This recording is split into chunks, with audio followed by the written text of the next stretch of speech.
d'avoir avec nous le docteur Gaston Baudat. Gaston est le concepteur du On-Axis Guider.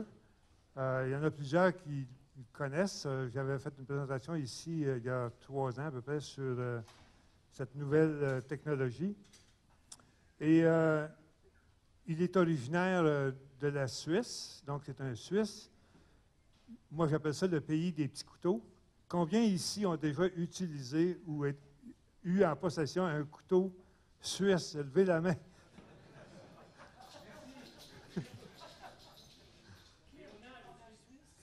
Pardon? Oui. Gaston a reçu son degré d'ingénieur de l'Université de Suisse en 1982.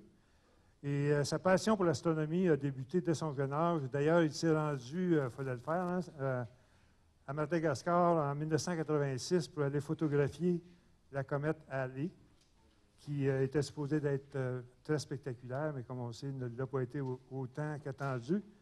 Et à ce moment-là, il venait juste d'avoir un nouveau C8 orange.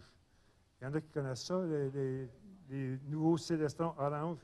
Et c'était évidemment dans la période du film. Il s'est spécialisé en optoélectronique, optical document sensing, reconnaissance de forme, pattern recognition. Vous allez comprendre pourquoi il est impliqué un petit peu dans le guidage suite à ses spécialisations. Il est aussi dans le domaine de l'apprentissage automatique, machine learning et l'intelligence artificielle. Alors, des domaines qui sont assez à point, si on veut, et des domaines du futur. Il a reçu son doctorat en France en 2006 avant de revenir aux États-Unis. Son intérêt pour l'astronomie a continué de grandir et évidemment, il est passé du film au CCD. En 2007, il a cofondé la compagnie Innovation Foresight en Pennsylvanie. Merci encore une fois, Gaston, de nous accorder ce privilège de t'avoir comme conférencier. En passant, j'ai demandé à Gaston de ne pas traduire, parce que toutes ces diapositives d'une présentation qu'il a faite à NIF et à ici dans l'Ouest est en anglais. Alors, pour lui sauver un petit peu de travail, je lui ai dit, tu peux y aller avec tes diapositives en anglais. Et par contre, il va nous parler en suisse. Gaston. Merci Rémi. Je suis très heureux d'être là aujourd'hui et de pouvoir faire une présentation en français, même si c'est un Suisse français. Vous m'entendez bien? Je voudrais remercier la Fédération des astronomes amateurs du Québec pour l'invitation. C'est vraiment un plaisir d'être ici aujourd'hui. Et c'est pas souvent que j'ai l'occasion de parler en français. Alors, vous ne m'en voudrez pas pour mon petit accent de Philadelphie. Non, j'ai peut-être encore gardé un accent suisse, mais pas trop. Donc voilà, je suis venu souvent au Québec, par ailleurs, il y a des années en arrière. Je suis pilote privé et je venais souvent ici voler. Donc je connais un peu la belle province et c'est toujours un plaisir d'être ici. Alors, ma présentation aujourd'hui, elle va essentiellement toucher à un sujet un peu nouveau. C'est un logiciel qui va devenir public probablement pour NIF-NIAC l'année prochaine et qui va permettre d'utiliser le système de guidage dans l'axe, l'ONAC dont on parlait tout à l'heure, avec des caméras de guidage de grande taille. Ça va offrir des possibilités un peu nouvelles dont je vais vous parler. Alors, peut-être qu'avant de rentrer dans un peu plus les détails de cette technologie de guidage plein champ et d'autofocus plein champ, je vais dire 2 mots sur l'ONAC pour ceux qui n'avaient pas eu l'occasion de connaître le système depuis ou quand n'était pas la présentation de notre ami Rémi. Donc, l'idée, c'est que la lumière qui vient d'un objet, nous voyons ici une étoile, est composée en général de lumière visible et de lumière infrarouge, entre autres. Et elle va aller en direction de l'ONAG ici. Donc, on a la lumière qui vient du télescope. Et l'ONAG, c'est finalement donc un système de guidage dans l'axe constitué d'un miroir dichroïque. Alors, c'est compliqué comme mot, mais dichroïque, ça veut dire que c'est un diviseur optique. Voilà, je pense que c'est le meilleur mot en français. Un diviseur optique qui sépare les longueurs d'onde, au même titre qu'un filtre. Donc, ça ne va pas diviser par l'énergie, mais ça va diviser par la longueur d'onde. Et donc, c'est une boîte. Il y en a un que je vous montrerai après si vous êtes intéressé ici, avec un diviseur optique dichroïque et la lumière qui vient donc de l'objet, infrarouge et visible, est séparée de manière à ce que le visible jusqu'à 750 nanomètres, donc ça couvre largement la banche H-alpha pour ceux qui font de l'image bande étroite, est renvoyé vertical, j'ai été un peu vite là, vertical vers la caméra principale. Dans le cas présent, c'est simplement une caméra Canon, mais ça peut être n'importe quelle caméra. Et donc ça fonctionne la même chose en fait qu'un renvoi simplement pour un oculaire. Hein. Il s'agit d'un miroir dans ce cas-là. Donc comme c'est une réflexion, il n'y a pas de déformation, d'aberration, de problème de genre. Puis alors l'infrarouge traverse en dessus de 750 nanomètres et va rejoindre donc la caméra de guidage. Et ici, j'ai mis volontairement une caméra de grande taille, on va voir pourquoi tout à l'heure, justement. Et donc là, une petite animation pour bien montrer ce qui se passe. Donc il y a séparation des faisceaux lumineux entre l'infrarouge et le visible. Et vous avez l'infrarouge qui est reçu par la caméra de guidage. Alors, tout ça, ça m'amène maintenant à parler du but de ma présentation, donc le guidage plein champ et autofocus plein champ. Et donc, quelles sont les principales caractéristiques de cette technique? D'abord, c'est l'utilisation de l'ONAC dans le cadre de son grand champ de vue au niveau du guideur. L'ONAG, je vais peut-être en prendre un, c'est plus facile. Merci. Donc, ceux qui veulent le voir tout à l'heure, ils peuvent facilement s'arrêter pour regarder, mais à l'arrière du produit, il y a donc une table XY qui permet de déplacer la caméra de guidage qui se trouve ici, alors que le télescope serait connecté là avec un connecteur 2 pouces. Puis ici, vous auriez votre caméra principale. Et donc, parce qu'en général, jusqu'à maintenant, jusqu'à il n'y a pas très longtemps, les caméras de guidage avaient des tout petits capteurs. Parce que tout le monde guidait off-axis. Et donc, ils n'avaient de toute façon pas besoin d'un grand capteur pour le prisme. Ou alors, c'était un guide scope pour lequel ce n'est pas non plus très important d'avoir une grande diagonale. Ici, donc, on peut déplacer la caméra, mais la diagonale disponible d'origine, sans rien bouger, c'est 28 mm. Et 28 mm, c'est la diagonale de la plupart des réflexes Canon et autres, donc des capteurs APS-C. Donc c'est une énorme diagonale, si vous comparez à la diagonale standard d'un simple guideur. Hein. Merci. Donc ça, c'est un des intérêts qu'offre l'ONAC, c'est l'unique solution pour laquelle on peut avoir un grand champ de vision sur le même télescope pour le guidage, puisqu'on est dans l'axe. Ça permet aussi de profiter aujourd'hui des prix en baisse constante pour les caméras CMOS avec des chips, des capteurs de grande diagonale. Les prix sont descendus de manière drastique ces derniers temps, ces dernières années, au point que maintenant vous trouvez des caméras avec des diagonales de 25 mm noir-blanc qui sont à peu près au prix des systèmes d'autoguidage classiques avec les petits diagonales. Donc, pourquoi se priver de ne pas utiliser tout le champ pour guider? Vous allez voir que ça a plein d'avantages. Donc ça permet d'éviter de se casser la tête de chercher une étoile de guidage. Alors évidemment, vous pouvez déjà le faire maintenant. Si vous prenez une caméra de grand champ, vous avez beaucoup de chances de trouver une étoile de guidage avec une caméra de 28 mm. Hein, il faut quand même imaginer que vous avez le champ que vous auriez sur une caméra Canon. Donc la probabilité qu'il y ait une étoile là-dedans est assez grande. Vous pouvez toujours déplacer la table XY, et ça vous donne un champ de 24-36 à peu près, donc c'est encore plus grand.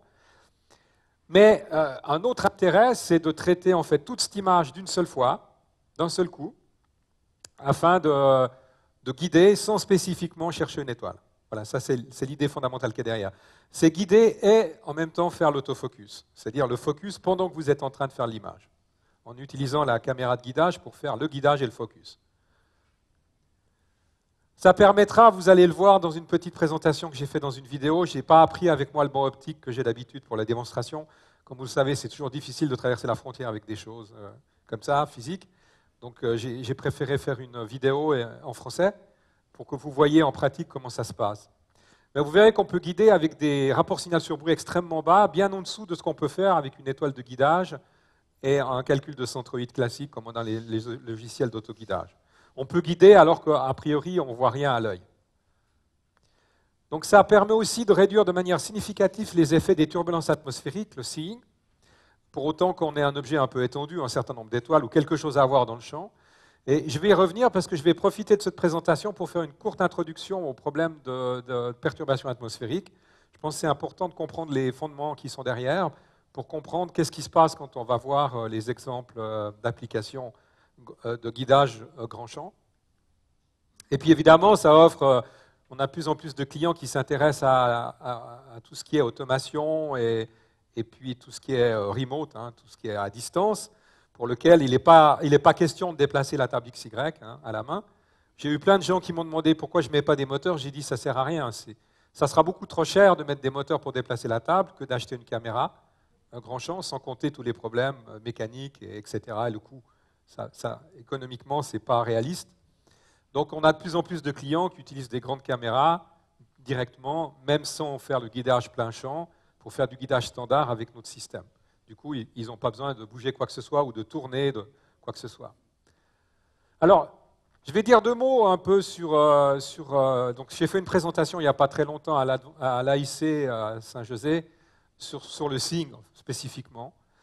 Ici, j'ai repris quelques slides pour la présentation, je ne vais pas rentrer trop dans les détails, mais je vais vous donner les quelques concepts fondamentaux qui sont utiles, pas seulement pour ce que je vais dire, mais je crois en général, donc je crois que c'est éducatif.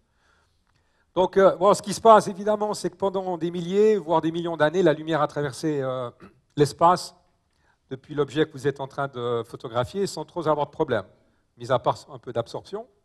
Puis, brusquement, pour les microsecondes qui restent à traverser l'atmosphère terrestre, c'est la catastrophe.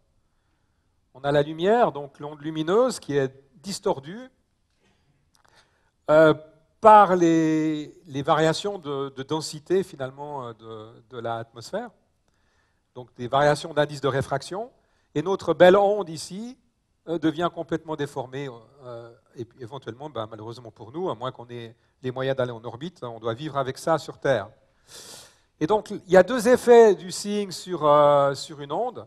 Un premier effet, c'est la phase, c'est-à-dire que ça va décaler dans le temps le front d'onde, et on verra un peu plus en détail après, et ça va déformer l'objet qu'on est en train de regarder, essentiellement. Donc, et l'autre aspect qui ne va pas nous intéresser, parce qu'en général, ce n'est pas vraiment un problème pour nous, c'est l'effet qu'on appelle, c'est la scintillation, c'est la variation d'intensité de l'objet avec les turbulences. Mais c'est secondaire pour nos problèmes, donc on va l'ignorer. Le principal effet du seeing, par ailleurs, c'est essentiellement le fait que l'étoile va se déplacer.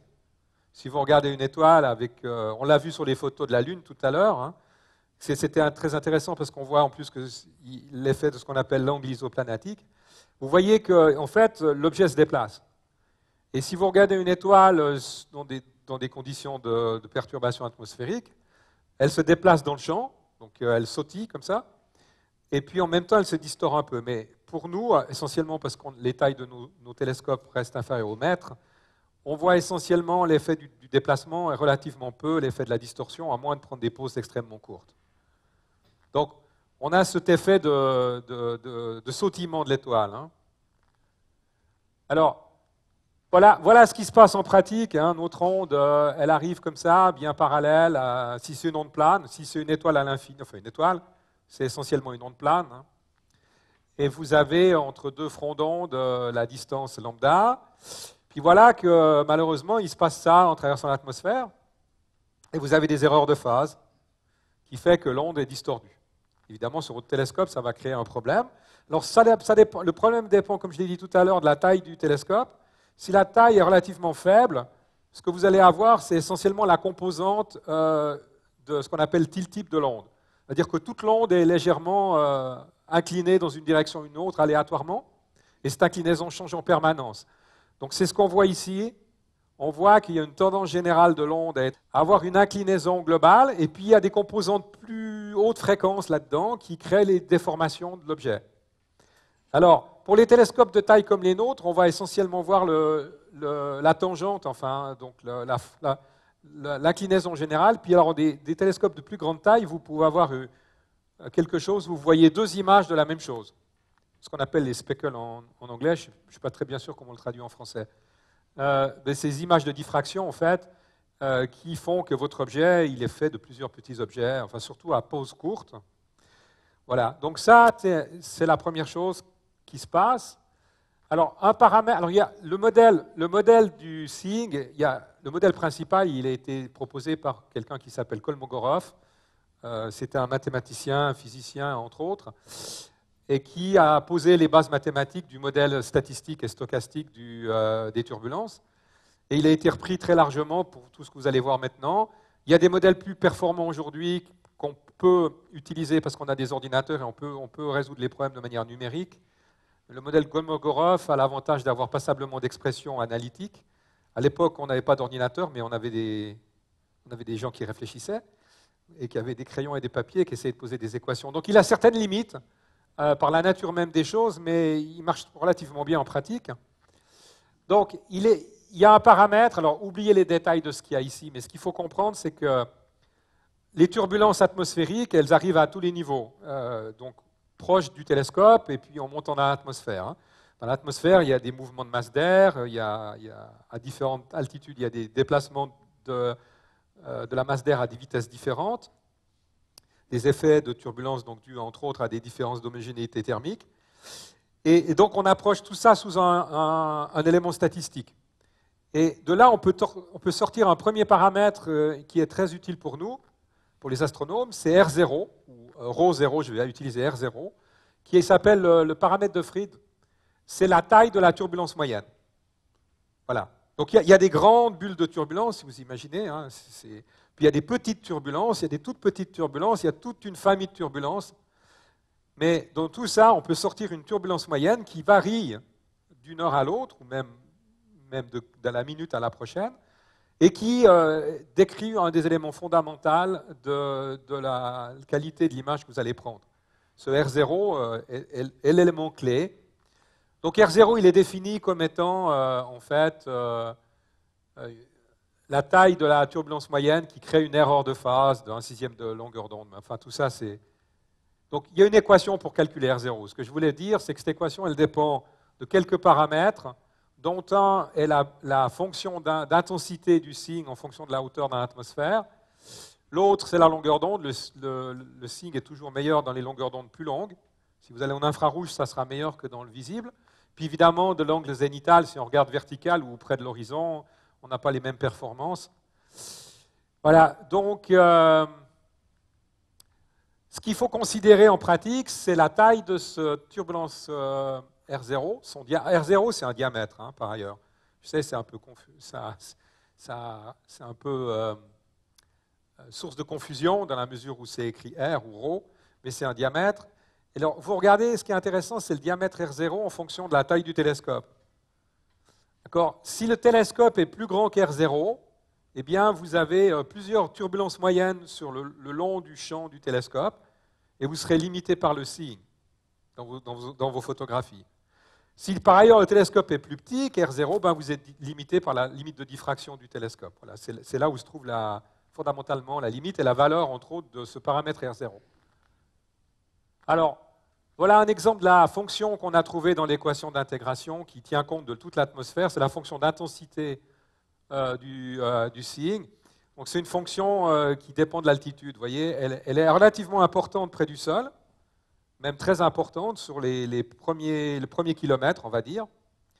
Et puis ensuite, elle décroît. Donc, ça veut dire que les perturbations dues au seeing sont plus faibles autour de 5 km d'altitude que près du sol. Puis ça rebondit typiquement autour de 10 km à l'interface entre la stratosphère et la troposphère, à la tropopause, où on a typiquement des vents relativement importants comme les jet streams qui créent des phénomènes de turbulence. Donc le R0 dont on parle et tous les phénomènes associés au seeing sont liés à l'intégration de tous ces effets dans l'atmosphère, hein, globalement. Ça ne tient pas compte évidemment des effets extrêmement locaux comme les turbulences dans le tube du télescope ou dans l'observatoire. Ça, c'est des choses qui échappent au modèle.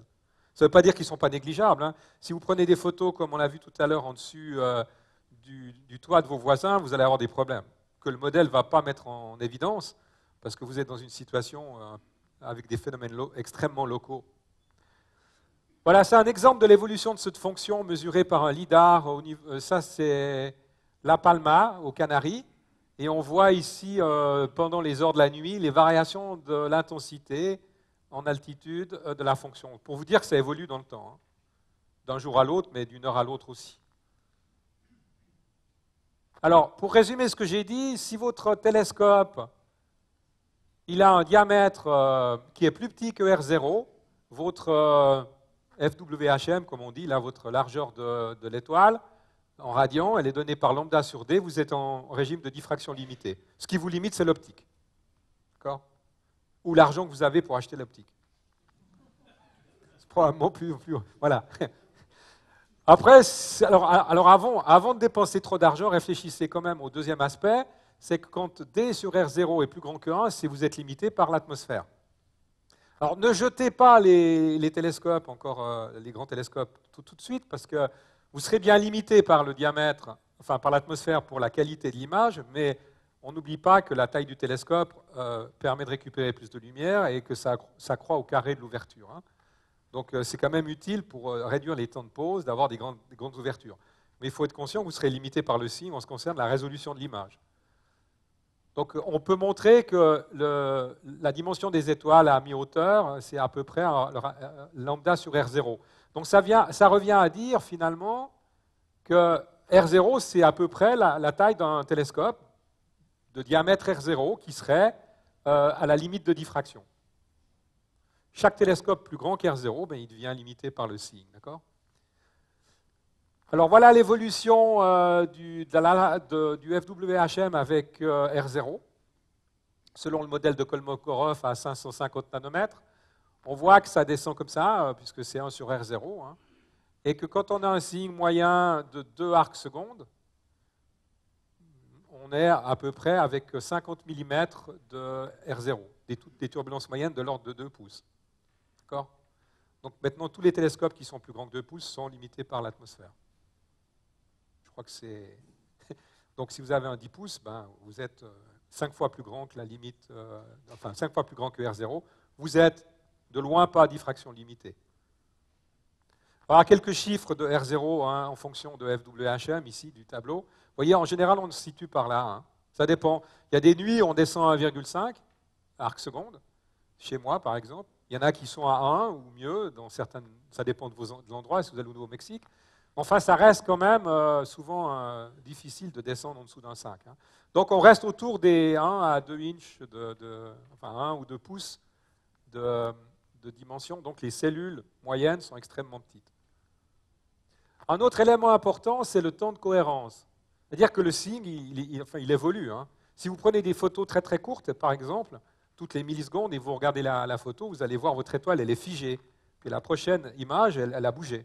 Elle s'est déplacée, puis elle a un peu changé de forme. Donc la vitesse à laquelle le signe évolue dépend essentiellement du déplacement de la masse d'air. Les turbulences dont je parle, vous pouvez considérer qu'à l'échelle des temps dont on parle, elles sont figées. C'est tout l'ensemble des turbulences qui se déplacent devant le télescope. C'est une façon assez simple de comprendre ce qui se passe. Donc cet ensemble de perturbations atmosphériques se déplace avec le vent, et c'est cette espèce de film de turbulence que vous voyez se déplacer devant vous. Alors si vous faites quelques calculs, donc ici vous voyez la déformation du front d'onde due aux turbulences va se déplacer devant le télescope, et le temps de cohérence, il est égal à peu près à un tiers du rapport entre le fameux R0 et la vitesse moyenne du vent sur l'atmosphère. Cette vitesse moyenne, elle dépend des conditions, mais elle est de l'ordre de 10 mètres par seconde, en moyenne. Ça vous donne des temps de cohérence de l'ordre, pour un signe moyen, de l'ordre de la milliseconde. Si vous voulez faire une optique adaptative qui veut vraiment s'attaquer au signe, il faut aller à ces vitesses-là. D'accord ? On est dans les kilohertz. C'est pour ça, d'ailleurs, que beaucoup d'optiques adaptatives travaillent dans l'infrarouge, parce qu'à la longueur d'onde plus élevée, ces contraintes diminuent. Voilà, donc, bon, je vais passer rapidement là-dessus, mais ça, c'était pour vous montrer un exemple des déformations provoquées par le signe. Alors, il y a toute une théorie basée sur la décomposition de Zernike qui définit les types d'aberrations optiques, qui dépendent, alors on oublie le piston qui est la phase, on n'est pas en optique cohérente, mais on a le tilt type de l'onde, puis on a l'astigmatisme, le défocus, etc. ces différentes aberrations donnent des formes d'étoiles différentes. Hein. Donc, ça, c'est la PSF, comme on appelle, la Point Spread Function. C'est en fait l'image d'une étoile diffractée par le télescope.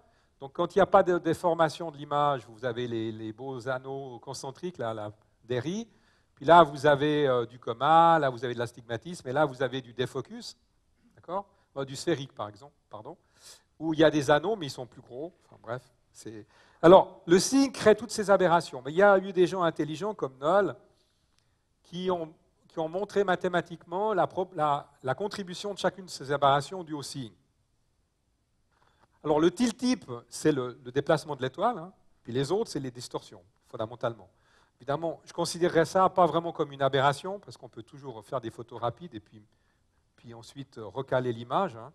Je considérais plutôt les ordres supérieurs comme vraiment des aberrations. Donc, les calculs de Knoll montrent que c'est ça qui est important à retenir, c'est que si vous corrigez le tilt type, donc le tilt et le type, les deux effets, il ne vous reste plus que 13% du signe de l'erreur de phase. Donc, la variance de l'erreur de phase. Donc, vous avez amélioré de 87% votre erreur RMS, carré de votre image.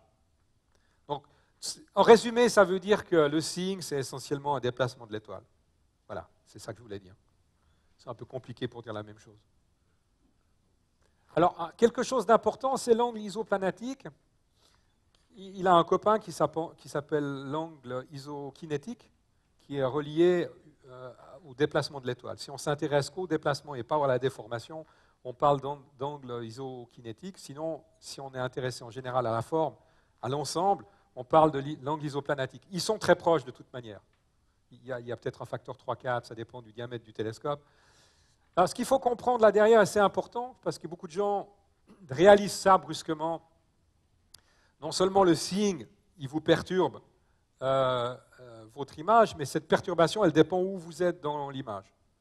Ce n'est pas comme si toute l'image se déplace. Vous l'avez probablement bien vu sur tous les gens qui ont vu des vidéos de la Lune, comme on a vu tout à l'heure. On voit bien que la déformation, elle est similaire un peu partout, mais pas au même moment la même. Cette décorrélation entre les différentes places dans l'image est fondamentalement liée à ce concept d'angle isoplanatique. L'angle isoplanatique, c'est un angle pour lequel, finalement, les rayons lumineux qui viennent d'un objet comme une autre étoile, alors imaginez que ça c'est votre étoile de guidage, et que maintenant vous avez un autre objet qui est une étoile, votre objet. Si la lumière de cet objet a traversé des couches atmosphériques suffisamment différentes, vous n'avez pas les mêmes effets des turbulences. Statistiquement, ça ressemble à la même chose, mais instantanément, c'est différent. Vous avez vu que la taille moyenne des turbulences, on était à quelques pouces. Donc il ne faut pas un grand angle intégré sur toute l'atmosphère pour que vous ayez des turbulences très différentes à un moment donné pour 2 points de l'image. Donc si vous guidez sur une étoile et puis que vous espérez que ce guidage va s'appliquer à l'étoile qui est à côté, c'est vrai seulement si vous êtes dans l'angle isoplanatique. Sinon, ce n'est pas vrai, c'est même pire. Parce que vous appliquez une correction qui ne s'applique pas. Vous additionnez en quadrature le problème. Et vous voyez ça ici, la valeur de θ0 en radians, c'est à peu près R0 sur H, où H c'est l'atmosphère moyenne, l'altitude moyenne de l'atmosphère qui est autour de 5 km. Alors ça, c'est dans le visible. Alors pour vous donner des chiffres, c'est 0,6 arcs-secondes pour un signe moyen de 2 pouces. D'accord ? C'est pas grand-chose. Hein. À 200 mm de signe, donc un très bon signe, vous serez à 2,6 arcs-secondes. L'angle isokinétique sera peut-être 2 ou 3 fois ça, mais ça ne sera pas beaucoup plus. Et là, c'est un bon exemple pour illustrer ce qui se passe. Supposons qu'on ait 60 arcs-secondes là à travers l'échelle, et que ça, c'est votre étoile de guidage. Si vous avez une optique adaptative ou quelque chose qui peut aller suffisamment vite pour maintenir cette étoile bien centrée, ou oublier les déformations, juste le tilt type, ben voilà ce qui va se passer pour les étoiles qui sont à côté. Alors à côté, ça va être à peu près correct, puis progressivement, ça va s'empirer. Au point qu'à la fin, ici, vous serez avec 40%, jusqu'à 40% supplémentaire de déformation, parce que vous n'êtes plus du tout corrélé. Voilà. Donc, ça, c'est un élément dont je vais revenir tout à l'heure, c'est pour ça que j'ai un peu introduit tout ça. Gardez à l'esprit que donc, dans un champ de vision, et il n'a pas besoin d'être bien grand, si vous avez différents objets, ils ne sont pas déformés en temps réel, la même chose par le SING au même moment. Et donc la correction qui s'applique sur un ne s'applique pas sur l'autre. Et d'ailleurs, c'est un problème en optique adaptative. Les professionnels en arrivent à utiliser souvent de toute façon des lasers pour créer des étoiles artificielles, mais une constellation de lasers, dans le but de pouvoir augmenter cet angle isoplanatique en ayant l'information qui vient de toute une série d'étoiles artificielles pour couvrir le champ. Alors voilà un bon exemple qui vient d'un observatoire du Mont Palomar, du système d'optique adaptative là-bas. Ils sont dans la bande infrarouge, comme je vous l'ai dit, c'est souvent le cas, parce que c'est plus facile de fabriquer une optique adaptative dans l'infrarouge, le SING étant moins agressif, les temps, etc. sont plus favorables. Alors à gauche, vous voyez ça, c'est la nébuleuse du lagon. Vous voyez ici en boucle ouverte. Donc l'optique adaptative a été débranchée. Et vous voyez ici l'étoile qui est ici, elle a un SING, c'est l'étoile de guidage, de 1,2 arcs secondes. On serait tous contents. Hein. 1,2, je prends. Donc ils sont bien situés, ils ont du bon matériel. Maintenant, s'ils ferment la boucle, ils enclenchent l'optique adaptative, ils obtiennent maintenant 0,2 arcs secondes et on résout, en fait c'est une étoile double, hein, on la résout. Donc maintenant vous arrivez à la limite de diffraction du télescope. Mais regardez ce qui se passe pour les étoiles A, B et C qui se situent un peu plus loin. Ici, d'ailleurs j'ai un tableau pour résumer, ici vous voyez les images de ces étoiles deviennent plus grandes et carrément allongées. Parce que l'optique adaptative, elle ne fait pas seulement corriger le tilt-tip, elle corrige la déformation. Et cette déformation ne s'applique pas pour les autres étoiles, puisqu'il n'y a pas de corrélation. On est en dehors de l'angle isoplanatique. Et alors, on voit bien, en résumé ici, les 0,2 arcs secondes se détériorent assez rapidement. On a pratiquement le triple, voire plus, à 23 arcs secondes, et on est dans l'infrarouge. Donc ça illustre bien l'effet de l'angle isoplanatique en pratique. Et donc les limitations que ça offre pour les systèmes de guidage et d'optique adaptative. Bon, ayant dit tout ça, je vais faire un petit passage, une petite introduction sur l'autoguidage. Alors évidemment, le but de l'autoguidage, c'est de corriger les erreurs de notre système, de manière à garder l'objet qui nous intéresse toujours au même endroit pendant le temps de l'exposition. Quelques minutes ou plus selon ce qu'on veut faire. Surtout si on fait de l'exposition en espace profond, ça peut être relativement long. Alors, qu'est-ce qu'on a comme problème en pratique? Ils ne sont peut-être pas tous là, hein, parce qu'il y a Mr. Murphy est très, très, très créatif, en général, donc il a plein d'idées comment faire pour vous rendre la tâche difficile.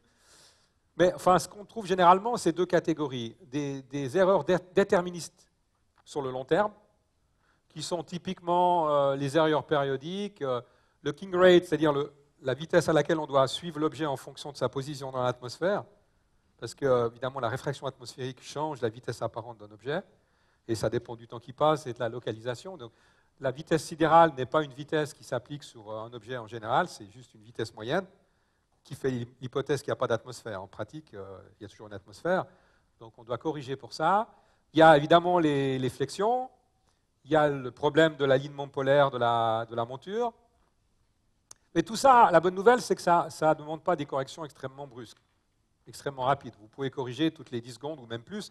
Si vous avez des modèles pour corriger l'erreur périodique, les flexions, etc., vous pouvez guider pendant les longs moments, aller sans guidage pendant des longs moments. Les montures de très bonne qualité avec des encodeurs à haute résolution, vous n'êtes pas obligé de guider. Moi, je dirais que le guidage passe au second plan, c'est-à-dire qu'au lieu d'être actif et assurer la qualité, il est réactif pour vous garantir que si quelque chose ne va pas bien par rapport au modèle, vous pouvez encore corriger. Il est là pour surveiller vos arrières. Parce que quand vous voulez atteindre les 99,99% de performance, on dit toujours que les 80% du temps prennent 20% de l'énergie, puis c'est les 20% qui restent qui prennent les 80%. C'est un peu la même chose. Donc, pour les montures très performantes, le guidage n'a pas besoin d'être extrêmement agressif, on peut guider toutes les minutes ou plus. Il est là pour vous garantir que si tout ne se passe pas comme prévu, parce qu'aucun modèle n'étant parfait, il fait des hypothèses sur l'atmosphère, etc., on a un système qui peut récupérer. Voilà. Alors que pour tous les autres qui n'ont pas les moyens d'acheter une monture à 20, 30 ou 40 000 $ avec des encodeurs, le guidage devient quelque chose de nécessaire, même pour des expositions de la minute. Alors, les problèmes de court terme qui sont beaucoup plus communs sur les montures de gamme moyenne. Alors, c'est les erreurs de la mécanique de la monture qui sont généralement liées aux boîtes de réduction, aux engrenages, à ces phénomènes-là, même après la correction de l'erreur périodique, à moins d'avoir des direct drive. Ça, en général, ça va nécessiter... Alors, évidemment, il y a les coups de vent, ces choses-là, mais enfin, si vous en êtes avec des coups de vent qui font déplacer l'image dans tous les sens, c'est peut-être pas la bonne soirée pour faire des photos. Je pense qu'il faut être réaliste aussi par rapport à ça. Alors, ça veut dire que là, on est généralement dans une situation où les guidages doivent se faire dans les secondes. On va dire de cet ordre-là. Hein. Et que donc, c'est plutôt, on est en régime de bruit plutôt qu'en régime de dérive. Hein. Parce que les erreurs tout à l'heure, c'est essentiellement des dérives prévisibles, alors que là, c'est des phénomènes imprévisibles. C'est du bruit. Alors, évidemment, les erreurs de la monture sont indépendantes des erreurs atmosphériques, enfin du seeing, des phénomènes atmosphériques. Il n'y a pas de corrélation entre les deux. La différence, par contre, c'est que les erreurs dont on parle maintenant, qu'elles soient courtes ou long terme, sont réparties sont identiques sur tout le champ de vue. D'accord ? Si votre monture dérive, c'est vrai pour tous les pixels du capteur. Ce qui n'est pas le cas du seeing. Hein. Je me répète, mais c'est important à comprendre. Et donc, évidemment, si vous allez avec des temps courts de correction, vous vous mettez dans une situation où vous devenez sensible au problème de seeing. Parce que maintenant, si votre étoile se déplace et que vous essayez de la maintenir pour corriger votre monture, une partie de cette erreur n'a rien à voir avec la monture. Elle a à voir avec le seeing. Le problème, c'est de séparer les deux. Avec une seule étoile, ce n'est pas possible de séparer les deux. On ne peut pas savoir si l'étoile s'est déplacée à cause du seeing ou si elle s'est déplacée à cause de la monture. C'est une combinaison des deux. Alors, un conseil pratique, c'est plus vous allez vite, moins il faut être agressif dans la correction. Et plus vous allez lentement, plus vous avez le temps d'intégrer avec le capteur, moins le seeing vous perturbe, plus vous pouvez être agressif. Ça, c'est la règle générale. Si vous faites de l'auto-guidage avec des secondes et que vous mettez une agressivité de 100%, vous allez avoir des problèmes. Ce que les gens ratent, généralement, c'est qu'ils regardent la courbe d'erreur sur l'étoile de guidage et ils veulent la réduire. Ce qu'ils ne voient pas, c'est les erreurs ailleurs. Puisqu'il n'y a pas de corrélation entre le seeing à un endroit et à l'autre, le mieux est l'ennemi du bien. Donc, et si on veut faire ça correctement, il faut faire un peu de mathématiques, ou alors aller vers des méthodes dont je vais parler maintenant, des méthodes de guidage plein champ, qui prennent plus qu'une étoile. Alors, bon, ça, je vais aller vite. Si vous avez, la bonne nouvelle, c'est que si votre erreur de tracking, elle est plus petite que, disons, un quart de la largeur de l'étoile due au seeing, vous êtes bon, vous n'avez pas besoin de guider. Alors, c'est parce que, essentiellement, les erreurs de guidage, elles sont généralement sur l'axe d'ascension droite. Hein, c'est celui qui tourne en permanence. On peut avoir des corrections à faire sur l'axe de déclinaison, mais généralement, elles sont beaucoup plus faibles. Le principal problème sur l'axe de déclinaison, généralement, c'est les jeux dans les engrenages. Auquel cas, on fait en sorte d'un petit peu biaiser l'alignement polaire de la monture pour la rendre un peu plus lourde sur l'est, et donc de faire en sorte que les engrenages restent en prise. Alors, c'est pour ça que souvent, vous voyez les étoiles qui s'allongent quand il y a des problèmes de guidage dans une direction qui est souvent l'ascension droite. Si vous voulez garder cette erreur de cet allongement de moins de 10%, c'est-à-dire quasiment invisible à l'œil nu, il faudrait à peu près respecter cette règle. Ça veut dire que la bonne nouvelle, c'est quand le seeing est mauvais, vous n'avez pas besoin d'une bonne monture. Voilà. Donc, si vous n'avez pas une bonne monture, vous attendez que le seeing soit mauvais, puis c'est parfait. Si vous avez du bon seeing, par contre, vous êtes obligé de vérifier, par exemple, un arc seconde. Ça vous demande un quart d'arc seconde à peu près de qualité de guidage, sinon à peu près un demi. Donc c'est vite un problème.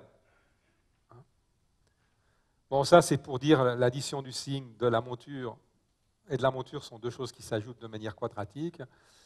Alors, une petite chose que je vais dire encore avant de passer au détail de la méthode plein champ. Il y a un autre aspect de l'ONAG dont on avait parlé Rémi, c'est la possibilité de faire de l'autofocus pendant qu'on est en train de faire l'image. Et ça, j'y reviendrai tout à l'heure, ça vient de la nature même du système. Alors, quelle erreur de focus est suffisante en pratique pour faire de la photo? Alors, en général, on définit ce qu'on appelle la profondeur de focus, qui est telle qu'on voit géométriquement pas de différence sur la taille de l'étoile. Alors là, on ne voit pas bien, mais ici, moi, je préfère définir ça en termes de longueur d'onde. Ici, vous voyez à f10, c'est pas terrible, on ne voit pas bien mais bon, on devine. Si vous décalez le focus à f10 de 44 microns, voyez, ça, c'est l'image que vous allez avoir. Elle est très similaire à celle-là. On commence à avoir quelques problèmes sur les anneaux. Puis alors, si vous faites 134 microns, vous voyez, l'anneau primaire a tendance à se fusionner avec l'anneau avec le pic. Et donc, on arrive à ce qu'on appelle la limite de Rayleigh, où les deux pics se confondent si on arrive avec deux étoiles proches. Ce qui est généralement la limite qui est utilisée pour définir la profondeur de focus. Alors, moi, je dis toujours aux gens, si vous avez un signe moyen, vous pouvez vous arrêter avec cette condition sur la zone critique de focus qui est donnée par cette équation. Et il y a une table ici qui résume les valeurs, qui est la limite de Rayleigh. Sinon, il faut aller chercher plutôt le dixième de longueur d'onde ou que le tiers. Ça vous amène à des contraintes un peu plus serrées. Ben, ça vous montre quand même que plus le télescope est lent, moins c'est contraignant, évidemment. Et que si on a un télescope ouvert à f3, ben, notre erreur, même pour la zone A3 lambda, enfin 0,3 lambda, c'est plus ou moins 12 microns. Et ce n'est pas grand-chose. Donc ça veut dire en pratique qu'à moins d'avoir des télescopes comme Rémi, par exemple, qui sont avec des optiques en zéro dur et tout, et qui dépendent peu de la température, vous êtes obligé de refocaliser régulièrement. Et c'est souvent 1 degré, même pas de température Celsius, est suffisant pour changer votre focus de manière significative. Le principal ennemi du focus, c'est la température. Le fait que les tubes et les miroirs changent avec la température. Bon, alors, maintenant, je vais rentrer dans le vif du sujet concernant l'utilisation d'une caméra de grande dimension pour faire du guidage. Qu'est-ce qu'on peut faire avec? Qu'est-ce que ça apporte? Alors, on va faire... L'idée, finalement, je vais commencer par le guidage, puis après, je parlerai du focus. L'idée, c'est de trouver entre deux images une différence en X et en Y. On est d'accord? C'est un problème de détection de régistration, en fait. Vous avez, quand vous prenez une étoile, vous prenez un centroïde, puis vous calculez son centroïde qui vous supposez être à une valeur de référence au départ 0,0, et vous regardez comment ça se déplace. Ça vous donne un XY relié à un axe de déclinaison et d'ascension droite, par exemple, sur votre monture. Alors ici, on va faire la même chose. On va chercher un dx, dy sur une image. Mais alors, je vais vous montrer qu'on peut le faire alors qu'il n'y a pas d'étoile. Alors là j'ai quand même pris une image qui a un lien avec l'espace. C'est pour ceux qui étaient assez jeunes pour se rappeler ça, assez jeune à l'époque, assez vieux aujourd'hui. C'est un des atterrissages Apollo, je ne sais plus lequel. Et donc, il y a bien un ciel, mais il n'y a pas d'étoile visible sur l'image. Donc, qu'est-ce qu'on a? On a deux personnes, un drapeau, le LEM et puis le paysage lunaire. D'accord? Ça, c'est quand ils ont fait les vidéos à la NASA pour simuler l'atterrissage. Oh. Non, j'y crois pas, mais bon. Alors là, j'ai pris la même image, je l'ai décalée volontairement pour vous montrer ce qui se passe. Donc là, mettons que je sois en train de faire une photo avec mon télescope de l'atterrissage du LEM. J'ai un excellent télescope avec un très bon signe. Et donc là, vous voyez, j'ai eu un problème avec ma monture. Il y a un décalage. Alors, comment je peux... Je n'ai pas d'étoile de guidage pour trouver l'erreur entre les deux images. Comment je corrige? J'utilise des techniques de corrélation d'images. Et ces techniques de corrélation numérique d'images, qui sont des techniques connues, permettent de corréler les deux images. En fait, ça revient, du point de vue du principe, à prendre les deux images, à les décaler dans toutes les positions possibles jusqu'à ce qu'il y ait un maximum de correspondance. Et c'est calculé sous la forme d'un coefficient de corrélation. C'est un élément statistique. Alors, on n'a jamais 100% parce qu'il y a toujours du bruit. Et les deux images n'ayant pas tout à fait le même bruit, il y aura des petites différences. Mais on cherche un maximum. Et vous allez voir qu'ici, vous avez un exemple de cette fonction en 2 et en 3D sur ces deux images qui montre ici le dx, dy qui est à peu près de 100 pixels. On voit un pic de la fonction de corrélation qui est proche de l'unité à l'endroit où les deux images, quand on les décale, se retrouvent au même endroit. D'accord ? Donc on aurait pu localiser l'erreur nécessaire à corriger ma monture pour continuer à prendre des photos de l'équipe là-haut en corrigeant avec ça comme technique. D'accord ? Alors ça marche avec n'importe quelle image, hein, c'est ce que je disais, vous n'avez pas besoin d'une étoile, vous pouvez faire ça avec votre chat, votre voiture, peu importe. La méthode n'est pas basée, il n'y a pas d'hypothèse sur la nature de l'image. Si ce n'est qu'il y a quelque chose, il n'y a pas que du bruit, évidemment. S'il n'y a que du bruit, vous n'obtiendrez rien. Donc on voit bien le pic en 3D ici de la fonction. Donc cette fonction est une fonction avec des maximums en général à un pic à un endroit, un peu comme une courbe en cloche, et on cherche à localiser le pic. Alors, qu'est-ce qui se passe si on utilise une image astronomique pour faire la même chose? Alors là, je vais me mettre dans des conditions où le rapport signal sur bruit est de bonne qualité, c'est-à-dire que j'ai une image d'une étoile, pour simplifier, j'ai pris une étoile, sur un fond noir avec donc une intensité de l'étoile importante, et je n'ai pas de problème de signe. D'accord? Donc vous avez ici un rapport signal sur bruit de 20 dB, c'est un facteur 10. Une étoile, un décalage de 30 pixels en X et Y. En Y. Alors vous voyez mon étoile, bon, on la voit, c'est évident ici, hein, décalée là, 30 par 30. Calcul de la fonction de corrélation dont on parlait tout à l'heure, ça vous donne ça. Voilà. Vous voyez la fonction de corrélation que j'ai zoomée uniquement dans la zone d'intérêt. Hein, vous voyez que son pic se situe à 30-30. On le voit ici d'ailleurs, en 3D. Et que donc on aurait détecté le décalage. Mais ceci dit, c'est relativement bruyant. C'est bruyant pourquoi, même avec un bon rapport signal sur bruit, on doit garder à l'esprit que sur tous les pixels de la caméra, il n'y en a qu'une proportion infime qui contienne de l'information de l'étoile. Tout le reste, c'est du bruit. C'est essentiellement une mer de bruit avec quelques pixels qui sont pertinents. Et traiter toute l'image comme ça sans réfléchir à l'aspect bruit, ça marche que pour des rapports signal sur bruit qui sont suffisamment bons, et même comme ça, ça donne des résultats discutables. Parce que là, trouver un pic, ça demande un peu de traitement.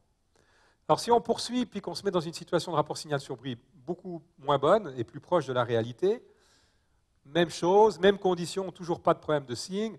Là, mon étoile, elle est là, vous voyez? Il ne reste pas grand-chose. Hein. Alors, je me suis mis à 0 dB de rapport signal sur bruit, c'est-à-dire que le niveau d'énergie de l'étoile est au même niveau que la valeur RMS du bruit. Donc je suis dans le bruit de fond. Décalage de l'étoile, on la devine, hein, mais bon, on ne pourrait pas guider non plus avec un centroïde, hein, pour être honnête. Mais voilà ce que ça donne. Trouver le pic.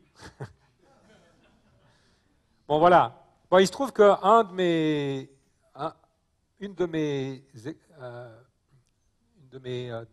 domaines d'expertise, c'est les statistiques et l'analyse multivariée, ce genre de techniques. Donc je me suis attaqué à ce problème en me disant, bon, je ne veux pas faire d'hypothèse sur ce qu'il y a dans l'image. C'était le but. J'aurais pu faire l'hypothèse, il y a une étoile, mais du coup on revient, il faut trouver une étoile, etc. J'ai dit non, je vais faire une hypothèse, il y a quelque chose d'autre que du bruit. Alors je vais faire une hypothèse sur le bruit.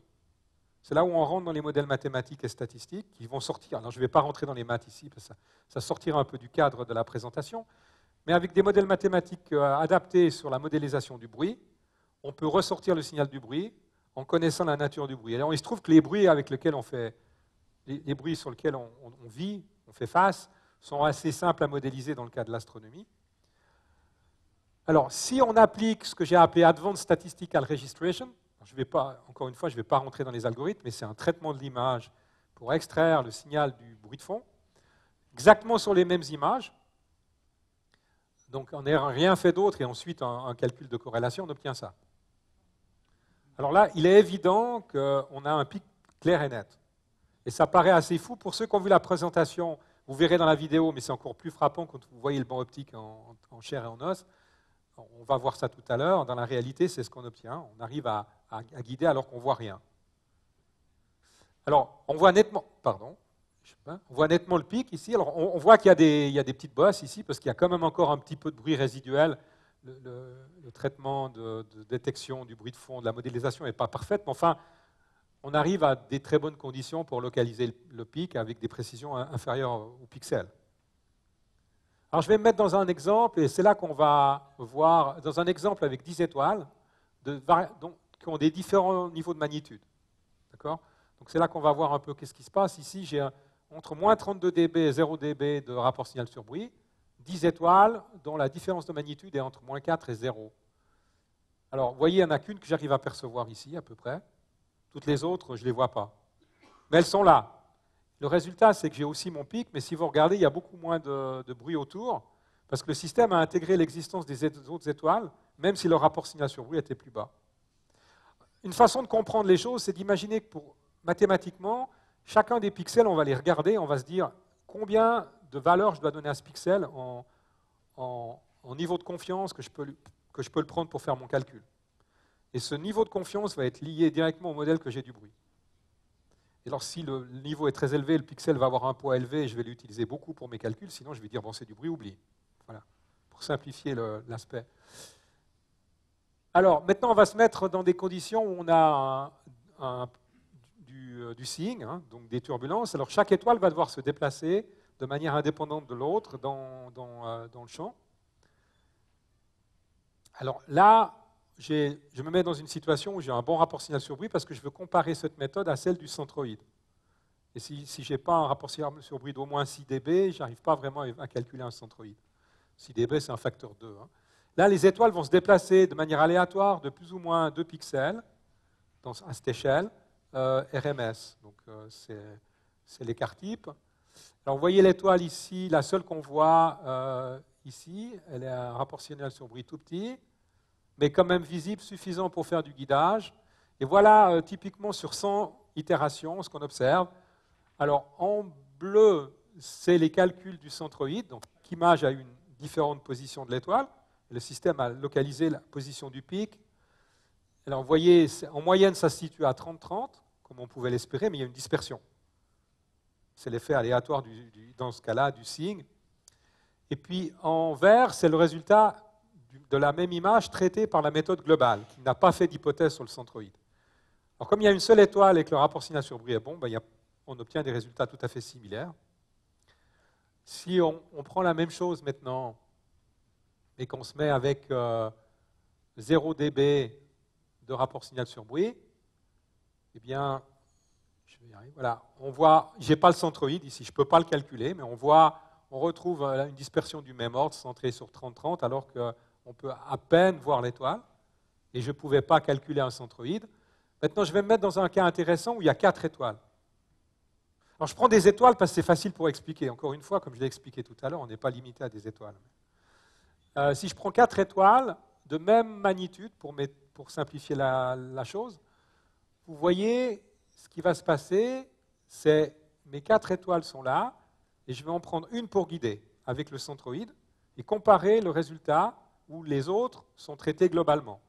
Donc le calcul du centroïde se fait sur cette étoile, il ne connaît pas celle-là, et puis voilà ce qu'on obtient. Alors, j'ai fait trois plots ici. Vous avez en rouge un centroïde sur l'étoile qui est là, et vous voyez qu'il est beaucoup plus dispersé. En fait, il y a un facteur 2, parce que c'est pour ça que j'ai choisi 4 étoiles. Le rapport signal sur bruit s'améliore d'un racine du nombre d'étoiles s'ils ont la même magnitude. Donc ici, c'est un facteur 2. Et vous voyez, en vert, c'est la méthode globale, et en bleu, c'est celle qui consiste à utiliser une constellation de centroïdes. Certains logiciels, comme MaximDL, par exemple, vous permettent, si vous avez a priori identifié les étoiles, hein, il reste que vous devez d'abord les trouver, vous pouvez combiner les centroïdes pour faire un super centroïde. Et si vous faites ça et que les magnitudes sont les mêmes, vous tombez sur des performances similaires, sous l'hypothèse que vous avez effectivement trouvé les étoiles d'abord, alors que la méthode globale ne fait pas d'hypothèse sur la localisation par l'utilisateur ou le logiciel d'étoiles.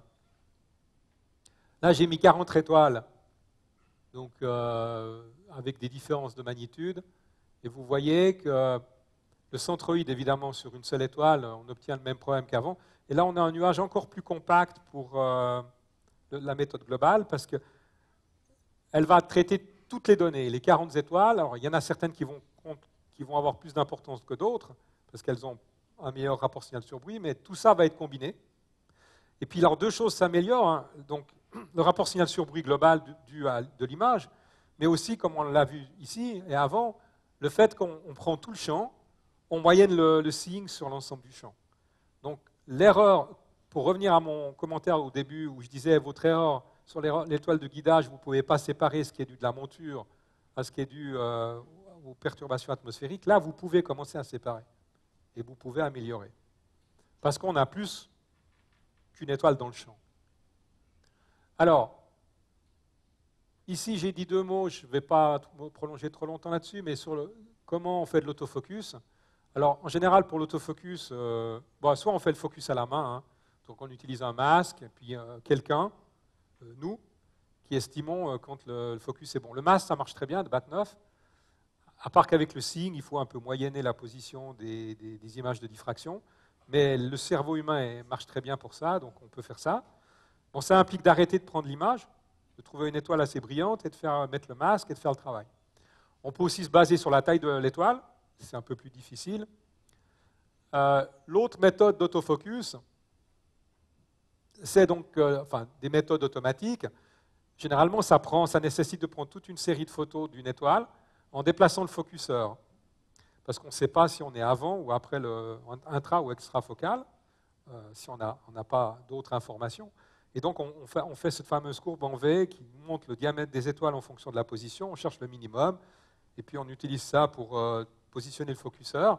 Alors, comme c'est long, il y a des méthodes qui font ça sur plusieurs étoiles en même temps, pour limiter le temps que ça prend d'intégration dû au seeing. La dernière approche, ça consiste, donc ça c'est la multistar. L'autre méthode, ça consiste d'utiliser avec le NAG l'astigmatisme. Alors, je vais vous montrer ce que ça veut dire en pratique ici. Ouais.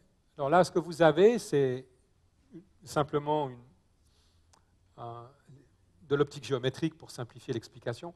Ici, vous avez le miroir dichroïque de l'ONAG, grandi. Hein. Et alors, les rayons visibles qui viennent de l'objet, et ici ce serait une étoile, vont aller se focaliser au plan focal du télescope sur votre capteur principal. Et il n'y aura pas d'aberration parce que ça, c'est un simple miroir. C'est un bon miroir, mais c'est un miroir plan. Par contre, la lumière infrarouge qui a traversé le miroir dichroïque incliné à 45 degrés a vu une vitre, finalement, inclinée sur son passage. Et ça crée si vous essayez de mettre, je ne vous conseille pas, mais si vous essayez de mettre une vitre inclinée devant votre télescope, vous allez voir ce que vous allez trouver comme résultat, c'est de l'astigmatisme. D'accord ? Probablement pire que ça, parce que la vitre ne sera probablement pas de bonne qualité. Mais même si vous prenez une vitre parfaite, dès que vous mettez quelque chose comme ça, vous obtenez ici, alors c'est grandi un peu pour montrer mieux, vous obtenez une déformation, et là vous la voyez ici, la déformation astigmatique. Quand l'étoile de guidage donc vous vous mettez au centre, vous obtenez une espèce de croix. C'est typique de l'astigmatisme. Et puis, alors c'est ça qui est utile, si vous êtes avant ou après le plan focal, encore une fois, je parle de l'image vue par le guideur, hein, pas par la caméra principale, la forme change, elle est allongée dans une direction ou dans l'autre. Il y a une rotation de 90 degrés. Je ne sais jamais, au Québec, on dit 90 ou 90 ? 90, voilà, d'accord. Je peux dire les deux. Hein, mais... Et donc cette information, au lieu d'utiliser la forme, la taille de l'étoile pour déterminer la focalisation, comme on fait souvent, à moins qu'on utilise un masque, donc la valeur minimum, ici on s'intéresse à la forme. Et cette forme dépend de la position. Donc, on a une information sur la nature du défocus, de combien, mais on sait dans quelle direction il faut déplacer le focuseur. Et ça, c'est utilisé en temps réel dans le système avec un ONAG, déjà aujourd'hui avec un logiciel qui s'appelle FocusLock, qui est fourni par Optech, qui vous permet de maintenir votre système en focus tout le temps pendant que vous faites la prise d'image. C'est-à-dire que s'il y a la moindre variation pendant qu'on analyse l'étoile de guidage, on corrige le focuseur un micron à la fois. Voilà. Comme le focus change lentement, les corrections sont extrêmement faibles. Mais d'ailleurs, je crois que Rémi a présenté ça une fois. Alors, donc, comme je viens de le dire, avec un ONAG, vous avez une information sur la directionnalité et l'intensité de l'erreur de focus. Voilà typiquement la forme dont je parlais tout à l'heure, plus ou moins. Ça dépend si c'est un réfracteur, une lunette ou un télescope.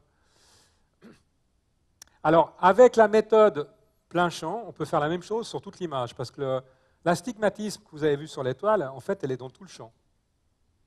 Et donc, en utilisant des méthodes de calcul similaires à la corrélation dont on a vu tout à l'heure, mais sur la même image, on est capable d'extraire ce genre d'informations globales qui nous permet de savoir si on est focalisé correctement ou si on est avant ou après le meilleur focus. Donc, la méthode plein champ va permettre de traiter le guidage globalement sans se casser la tête à trouver une étoile, prendre tout ce qu'il y a, et puis aussi assurer la focalisation sur toute l'image. Alors, je vais vous montrer une petite vidéo. Avant de vous la montrer, je vais vous dire ce que vous allez voir. Alors ça, c'est une photo de la comète de Halley que j'ai prise à Madagascar, comme le disait Rémi au début. C'était en 86, ça commence à dater un peu. Et puis, donc ça, c'est l'époque des films, hein. On n'avait pas encore de caméra CCD, et il fallait guider à la main. Donc c'était moi l'autoguideur, avec un... J'ai encore un peu mal dans mon dos d'ailleurs. Tout à fait. Et puis alors, ce qui était amusant, comme pour tous ceux qui ont connu l'époque des films, c'est que c'est la petite histoire quand même. On était perdus à Madagascar au milieu de nulle part. En Péfi, c'est loin de tout. Nuit noire, évidemment, c'était parfait pour faire de la photo, à part qu'il y avait des crocodiles, mais on les entendait, on ne les voyait pas, donc c'était une bonne chose.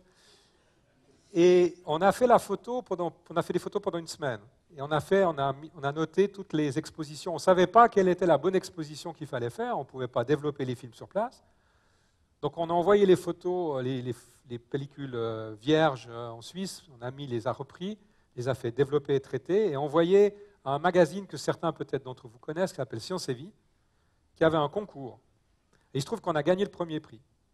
Mais on ne le savait pas, on a fait des vacances à Madagascar, on est rentré, on nous a dit, vous avez gagné.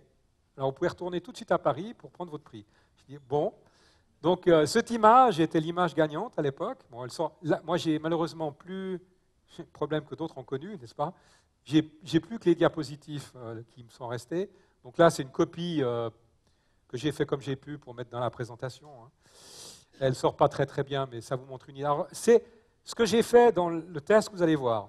J'ai un banc optique que j'ai construit il y a déjà quelques années pour faire des tests et des démonstrations. Je ne l'ai pas pris avec moi, j'ai fait une vidéo, vous allez la voir. Alors, je vais vous présenter le banc optique.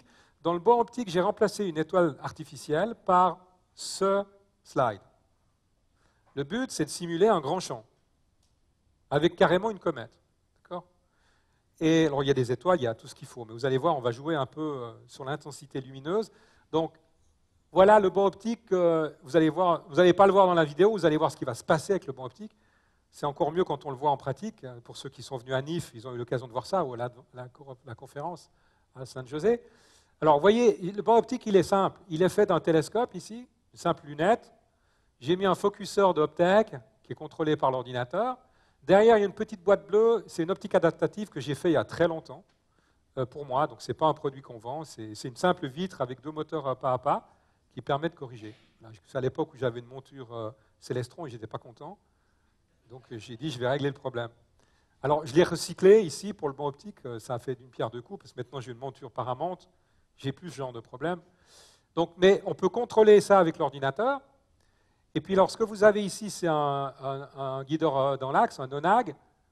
Au bout ici, il y a une caméra ZIO ASI 16000. C'est une caméra monochrome qui fait à peu près 25 mm de diagonale, donc grand champ, c'est l'idée, hein, donc c'est le guideur. Puis ici, au lieu d'avoir une caméra d'image, en fait, j'ai mon diapositive au plan focal, puis derrière, j'ai mis une source lumineuse. Et j'ai une alimentation qui me permet de régler l'intensité et de jouer un peu à Dieu, hein, de changer l'intensité des étoiles à volonté. Et ça me permet de vous montrer ce qui se passe en fonction du rapport signal sur bruit que le système possède. Et alors, la lumière qui vient du diapositif est réfléchie par le miroir dichroïque, traverse l'optique adaptative, le focuseur, le télescope, aboutit sur un miroir plan ici, et réfléchit, et traverse à nouveau le guideur on-axis, et l'infrarouge arrive sur le guideur. Voilà. Alors, avec l'optique adaptative, je peux créer des erreurs de guidage, comme si j'avais une monture, et avec le focuseur, je peux créer des erreurs de focus, et donc je peux faire tourner tout le système et regarder ce qui se passe avec, dans le cas présent, l'image de la comète de Halley que vous avez vue tout à l'heure. Donc je pense, Michel, tu peux lancer la vidéo. Alors, peut-être encore une seconde. Il faut que je dise quelque chose, parce que j'ai fait cette vidéo plusieurs fois. Alors, elle est en français. Hein. Je pensais que ça serait quand même mieux. Je l'ai fait plusieurs fois, j'ai eu des problèmes. C'est comme toujours, Mr. Murphy est très créatif. Et puis, alors, ça, c'est la dernière. J'ai abandonné après celle-là. Ce que vous allez voir, à un moment donné, le logiciel qui tourne derrière pour faire l'acquisition, c'est MaximDL. Et MaximDL a une fonction pour rechercher automatiquement une étoile de guidage. Et j'ai mis en place, j'ai laissé cette fonction en route. Je ne l'utilise pas pour guider, mais pour être averti par le système quand le niveau de rapport signal sur bruit est trop faible pour trouver un centroïde de calcul. Ça permettait de se rendre compte qu'on sait que MaximDL n'arrive plus à suivre quand je vais jouer sur l'intensité. Et ça fait bip, bip, bip. Alors je vais vous dire dans la vidéo, vous entendez le bip. Vous n'allez rien entendre parce que ça n'a pas enregistré les bips qui venaient de l'ordinateur. Et là, il fallait que je recommence toute la vidéo pour remettre le son de l'ordinateur. Vous allez devoir être un peu créatif. Quand vous m'entendrez parler, vous avez entendu un MaximDL vers bip, bip? Oui, oui. Ça fait bip, bip. Voilà. Puis quand je vous dis il a arrêté, il faut me croire, il a arrêté. Mais les bips, vous n'allez pas les entendre. C'est juste pour vous avertir, parce que ça fait un peu bizarre dans la vidéo. Je parle de quelque chose que vous n'entendez pas. Moi, je l'entendais, mais vous ne l'entendrez pas, et je ne voulais pas refaire toute la vidéo pour ça. Donc, j'espérais que vous allez me pardonner pour ce petit problème. Voilà, je te laisse lancer la vidéo. Bon, laissez-moi d'abord vous expliquer qu'est-ce qu'on a sur cet écran. Vous avez l'application principale, Maxim DL. J'imagine qu'un certain nombre d'entre vous connaissent déjà. On charge de contrôler la caméra principale, roue à filtre, etc. pour l'acquisition. Et aussi ici, la caméra de guidage, qui est une caméra ZIO, ASI 1600, monochrome, non refroidi, avec une diagonale d'environ 24 mm. Ici, on voit les images qui viennent de la caméra de guidage. À droite, vous avez ici une application que j'ai écrite sous MATLAB, qui donc, est le code de test et de démonstration, de debug pour le guidage et la focalisation plein champ, full frame. C'est du code interprété, donc c'est pas très rapide, mais c'est pas l'idée. Ici, la caméra de guidage prend une image de 1 seconde, mais ça met plusieurs secondes pour le transfert des données et les calculs. Quand on aura compilé le code, ça va se faire probablement à plusieurs images par seconde. Les calculs ne sont pas si longs que ça. Ce qui prend le plus de temps ici, en fait, c'est le transfert via le driver avec le code interprété. Mais pour la démonstration, ça suffit. Ici, vous voyez une petite fenêtre qui contient les 4 boutons pour donner des commandes en déclinaison en ascension droite à la monture. Dans le cas présent, c'est l'optique adaptative que vous avez vu, la petite boîte bleue, où je déplace une fenêtre avec des moteurs pas à pas, et je peux donc créer une situation identique à un déplacement de la monture en créant des erreurs de guidage en ascension droite et en déclinaison. C'est un banc optique qui est vraiment très proche de la réalité. On a un télescope, un focuseur optique, on a une optique adaptative qui correspond à une monture, et puis en fait un diapositif pour le ciel à la place du vrai ciel. Donc on n'a pas le problème des perturbations atmosphériques, mais tout le reste est similaire. Alors si je reviens ici sur l'image que vous voyez ici de la comète de Halley, donc du diapositive, vous voyez la comète ici, puis des étoiles dans le champ. Alors les étoiles sont allongées, ça n'a rien à voir avec des problèmes optiques ou de focalisation du système, c'est juste parce que quand j'ai fait la photo, je guidais sur la comète, et donc j'ai les étoiles qui sont allongées. Ça permet de montrer qu'on peut parfaitement guider et faire de l'autofocus, même si l'image n'est pas faite d'objets bien définis comme des étoiles rondes. Ça n'en change rien. Ici, on n'est pas parfaitement focalisé. C'est la nature même de l'image qui veut ça. Alors là, j'ai fait un zoom pour montrer le profil en 3D de certaines des étoiles dans le champ.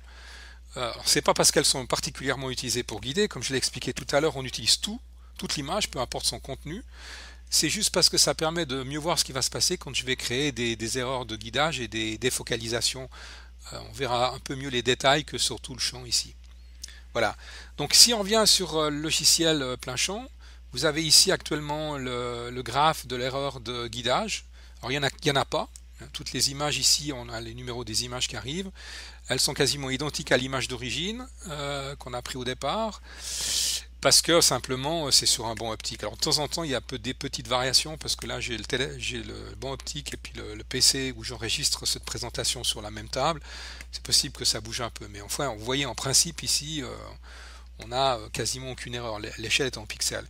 Ce que vous voyez ici, c'est en fait ça ressemble à une étoile, mais c'est pas le cas.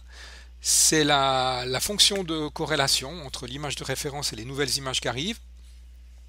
Cette fonction est codée en couleurs, le rouge étant maximum, le bleu étant un minimum. Donc ça ressemble à une sorte de cloche avec un sommet en rouge, et on veut que le sommet soit centré sur la croix blanche. Dans ce cas-là, on n'a pas d'erreur de guidage ou de référence entre l'image de référence et la nouvelle image qui arrive. Alors ici, on va arrêter l'autoguidage parce qu'on était en train de faire de l'autoguidage. Et puis on va envoyer des ordres à la monture, enfin à l'optique adaptative, pour se décaler un peu en ascension droite et en déclinaison. Alors vous allez voir, les étoiles vont bouger ici légèrement. Voilà, alors vous voyez un changement d'amplitude, ça n'a rien à voir avec le mouvement que je viens de faire directement, c'est simplement comme il y a des étoiles qui disparaissent de la boîte, Maxim DL réaligne les niveaux et puis automatiquement les échelles, et donc ça fait cette impression de changement d'amplitude. En fait, c'est juste une question d'affichage. Vous voyez que mon décalage en déclinaison en ascension droite a été détecté par la fonction de corrélation, qui maintenant a son maximum en bas à gauche. Et on observe ici sur le plot une erreur proche pour la déclinaison et l'ascension droite, elles ne sont pas tout à fait la même, mais proches, négatives. Donc maintenant, je peux donner un ordre d'autoguidage, et le système va faire comme il ferait avec une étoile, hein, finalement, il va prendre cette valeur-là, et la ramener ici. Hein. Le pic ici détecté à de combien, où il est localisé, vous voyez, les étoiles reviennent gentiment, les erreurs vont diminuer, et les corrections sont envoyées ici à l'optique adaptative, ou à la monture en pratique, c'est la même chose. Et on voit que le pic de la fonction de corrélation se recentre progressivement ici où il est censé être, c'est-à-dire au milieu de la croix blanche, ce qui nous amène à des erreurs de plus en plus faibles en déclinaison en ascension droite. On fait de l'autoguidage classique. Hein. Alors là, j'ai une agressivité assez élevée parce que comme j'ai pas tellement de signes, ça ne me pose pas un problème. Puis c'est une démonstration, je vais aller le plus vite possible. Donc on est presque revenu avec aucune erreur de position. On est de nouveau au même endroit. Alors maintenant, ce que je peux aussi faire ici, c'est changer le focus. Alors je vais déplacer le focuseur de 200 pas. Comme c'est des pas de 2 microns, ça fait 400 microns. Le but, c'est de créer une grosse variation de focus pour que ça soit évident à voir sur les images.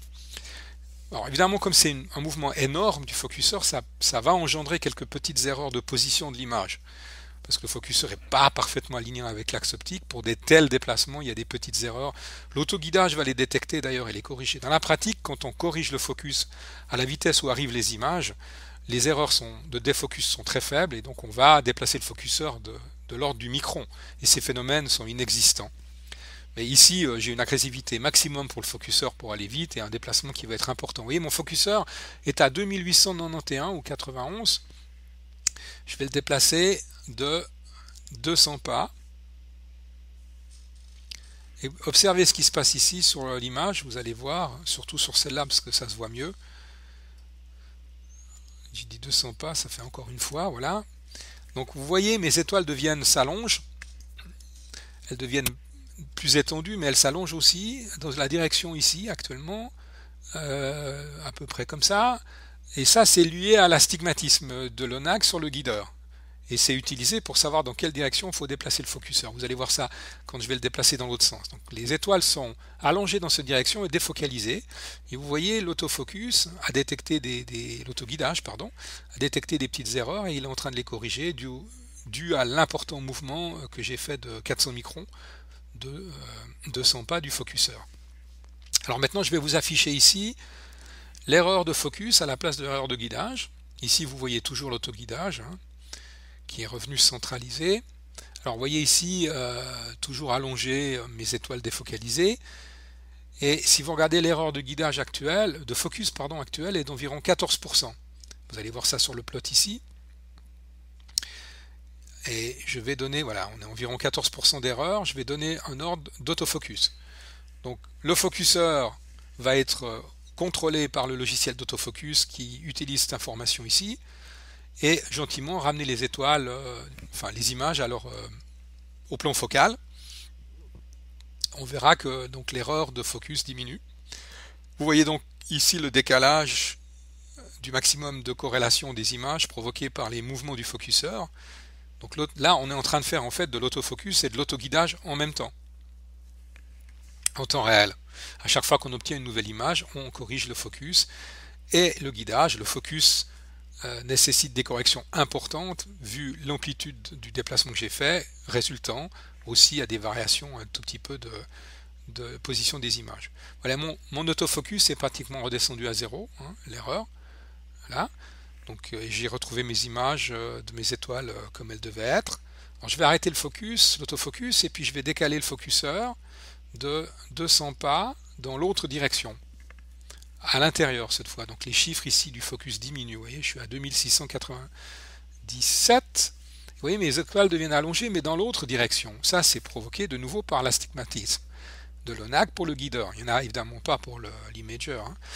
Mais cet astigmatisme, qui a changé de 90 degrés, me donne l'information nécessaire pour redémarrer l'autoguidage et corriger le focuseur dans la bonne direction, et dans ce cas-là, le faire ressortir. Par ailleurs, vous voyez que mon erreur de focus en rouge, qui est la valeur absolue, est remontée vers 15%, et la valeur relative, qui contient un signe, qui est la courbe verte, elle est négative cette fois. alors que tout à l'heure elle était positive. C'est cette information-là qui est utilisée pour l'autofocus, et je repars avec mon autofocus. De nouveau, vu les amplitudes, il y aura des petites variations de position de l'image. L'autoguidage fera son travail, et on aura les deux choses qui tournent en même temps, autoguidage, autofocus.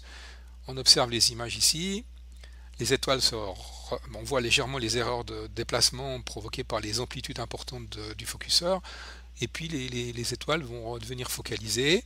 L'autoguidage corrige les erreurs de déplacement et l'autofocus corrige les erreurs de focus. Et encore une fois, sur l'ensemble de l'image, hein, j'insiste peut-être, mais cette fonction-là, ainsi que son équivalent pour l'autofocus, sont des calculs qui n'ont rien à voir avec une étoile particulière, alors qu'il pourrait y en avoir qu'une, en fait, si on voulait, mais ici, tout ce qu'il y a dans le champ. On est presque revenu avec une erreur nulle sur l'autofocus, et on a fini de faire les petites corrections d'autoguidage reliées au mouvement du focuseur. Voilà. Donc je vais arrêter l'autofocus, je vais arrêter l'autoguidage, je vais repasser au graphe d'erreur de guidage, je vais réinitialiser le graphe, et je vais vous montrer quelque chose d'intéressant, c'est la possibilité de détecter des erreurs de guidage par exemple, alors qu'on a un rapport signal sur bruit qui est faible. Ici on est dans une situation favorable, on voit qu'on a des images avec un bruit de fond relativement bas par rapport à l'amplitude des étoiles, donc c'est facile, on est dans une situation facile. Et d'ailleurs ici, l'autoguidage, bien qu'il soit fait par mon application, on est dans un mode où MaximDL cherche automatiquement une étoile de guidage, elle la trouve, et il pourrait guider avec n'importe quelle de ces étoiles. Alors maintenant je vais jouer un peu à Dieu. Je vais me permettre de réduire l'intensité des étoiles dans le ciel.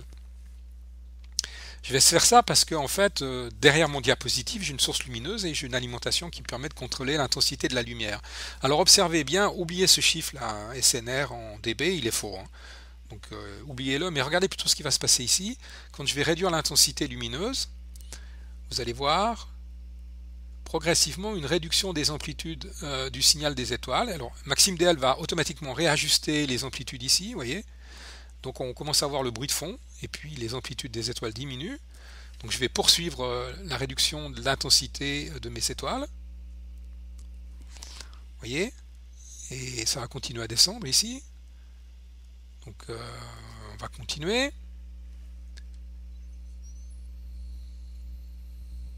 Continue à réduire petit à petit. Voilà, vous entendez là, c'est Maxime qui perd l'étoile de guidage. Ça veut dire qu'il ne peut plus guider, il ne peut plus trouver d'étoile pour guider. Alors c'est difficile d'en trouver une pour guider d'ailleurs, je ne peux pas le blâmer pour ça. Ici on est dans une situation où on voit pratiquement plus rien, si ce n'est des petits points qui sont des hot pixels qui n'ont rien à voir avec des étoiles. Donc Maxime nous dit, ben voilà, j'ai pas d'étoile pour guider. Il nous l'a dit d'ailleurs bien avant ça. Et puis ici, on a l'impression que tout ce qu'on a, c'est une mer de bruit. Hein. Donc alors, ce qu'on va faire maintenant ici, je vais redonner des commandes de déplacement en déclinaison et en ascension droite comme on avait fait tout à l'heure. Et regardez ce qui se passe. Alors le temps que le système récupère les images et fasse ses petits calculs, qu'est-ce qu'on va observer ? On voit qu'on a détecté un décalage. Vous voyez que malgré le fait qu'il semble qu'il n'y ait rien dans l'image, il y a toujours de l'information. Simplement, avec les bonnes mathématiques, on peut les extraire. On retrouve le maximum de ma fonction en bas à gauche, parce que j'ai décalé de la même chose ici. Et je peux redémarrer l'autoguidage et le système va ramener la monture, ici dans mon cas l'optique adaptative, à la bonne position. Et c'est comme si on avait une étoile ici, hein, finalement, mais ça n'en est pas une, c'est le résultat d'un calcul mathématique global. Et on est capable de corriger, donc on va voir l'erreur de guidage diminuer et ce pic revenir au centre. Voilà, ça revient gentiment. On est capable de corriger le guidage, alors qu'on est de loin plus capable de guider sur une étoile. D'accord ? Et je pense que ça, c'est un élément important de ce type de mathématiques et de calcul global, qui fait aucune hypothèse sur la nature de ce qu'il y a dans l'image, mais qui fait une hypothèse sur la nature du bruit. Alors on est presque revenu à zéro sur l'erreur de guidage, on est presque recentré ici. Bon, sur ça fluctue un peu plus, il y a vraiment un mauvais rapport signal sur bruit. Encore une fois, oubliez ce chiffre, il devrait être négatif. Et je vais remettre l'intensité lumineuse des étoiles pour voir où elles sont. Elles sont revenues où elles sont censées être, hein, depuis le début. Voilà, elles sont toujours là, hein, elles n'ont pas disparu. Maxime arrête de faire son bip parce que maintenant il a retrouvé une étoile et il est content. Donc vous voyez, avec ça, on est capable de guider dans des conditions de rapport signal-sur-bruit extrêmement mauvaises sur tout un champ, et donc de trouver des étoiles qu'on ne voit pas à l'œil nu, mais qui sont là parce que les mathématiques nous le disent. Il y a toujours de l'information dans cette mer de bruit, il y a suffisamment pour guider. Voilà, je crois que ça explique assez bien les idées derrière le système. Voilà, donc encore une fois, j'aurais voulu amener le banc optique, mais c'était un peu difficile à faire. S'il y a des gens qui viennent à NIAC, NIF l'année prochaine, vous aurez l'occasion de voir ça. Donc, ce que vous avez vu, c'est un logiciel de démonstration de mise au point. Je travaille avec un ami à moi en Suisse sur un logiciel qui devrait être disponible pour des tests bêta d'ici probablement la fin de cette année. Donc, s'il y a des gens, alors ce logiciel au début ne fonctionnera qu'avec Maxime DL. Il faudra avoir Maxime DL pour faire l'acquisition. Mais à terme, on va avoir un logiciel qui fonctionne de manière indépendante. Alors, s'il y a des gens intéressés, faites-moi savoir pour faire du bêta test. Je suis intéressé à avoir différentes configurations pour tester le système. Une autre chose qu'on va introduire avec le logiciel petit à petit, c'est un logiciel qui va progresser, c'est certaines fonctionnalités dont je n'ai pas parlé ici concernant, parce qu'il y a des gens qui vont en parler tout à l'heure, je pensais l'opportunité de rajouter ce point.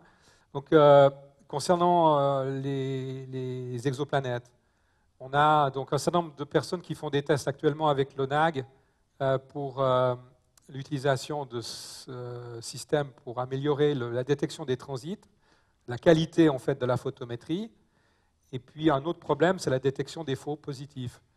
Donc on a plusieurs problèmes qu'on va proximement intégrer dans le logiciel. Un des problèmes, alors tu peux Michel me mettre, je vais vous montrer des slides de Denis Canty. De son site, il m'avait donné l'autorisation de présenter ça. Il a fait une conférence il y a quelque temps à Pasadena. Il a présenté dans une conférence de la NASA sur les exoplanètes.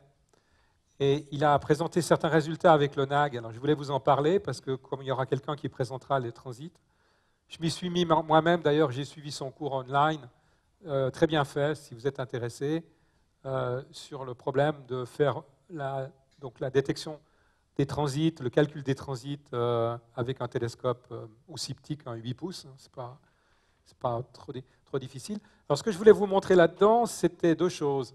Donc, il présente en principe le fonctionnement. Il a utilisé un ONAG avec l'idée que vous connaissez déjà, c'est de guider dans le même champ que l'étoile pour laquelle on s'intéresse au transit, ou proche. Alors, la raison ici du guidage dans l'axe, elle est un peu différente. Elle est due au fait que